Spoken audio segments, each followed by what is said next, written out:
Congressman, I want to start off with your response to what we just heard. I think it's a bit of a stretch for Sununu to suggest that Biden's not going to make it through the primary.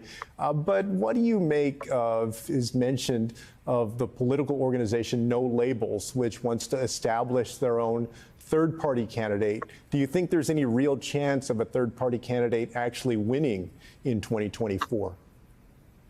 Well, let me say that No Labels is really in the business right now of trying to secure ballot access for a potential candidate. There is no candidate right now. They're talking about a fusion ticket, a Republican and a Democrat. I'm not sure which one will be at the top of the ticket. But that's what they're talking about because they've identified something in the political marketplace that's very real.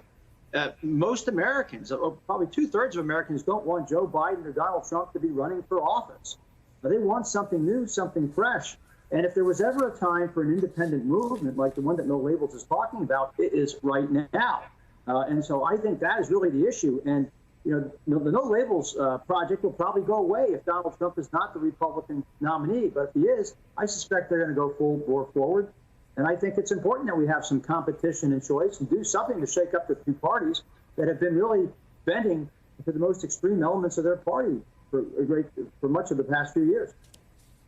And Crystal, in 2020, 65% of Biden's votes came from voters between the ages of 18 and 24.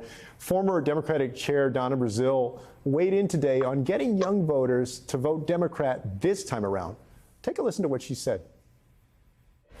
The biggest challenge we face as Democrats, I say we because I'm a Democrat, is that young voters, young Black and Latino voters, they're not ready to come back to the party. They're not even looking at the so-called messaging that's being sent to them about the economy, about climate change, about student debt relief. They are worried about their future. And right now, they're looking for a leader who represents their values and their vision.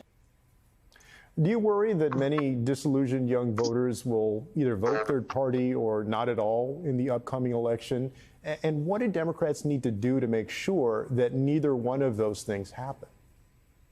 Well, I'm not necessarily worried about younger voters not turning out. I am concerned about the messaging that this administration is sending to young voters. When we talk about student loan repayments that are, coming back, that's something that young voters are thinking about. Abortion is another big issue that is polled that shows that younger voters between 18 and 45, they care about that issue, along with climate change. We saw with the first GOP primary debate that when candidates were asked about climate change, many of the ones on the stage decided that they did not think it's real. That's not something, and we heard the boos in the audience, so that's something that this administration, the Democratic Party, has to continue drilling in and messaging on if they want to see young voters turn out. I don't think that they will stay home. I think that they're waiting and deciding who actually cares about what they care about, who cares about their economic situation, and who has the best answer moving into 2024 about what we can do to turn out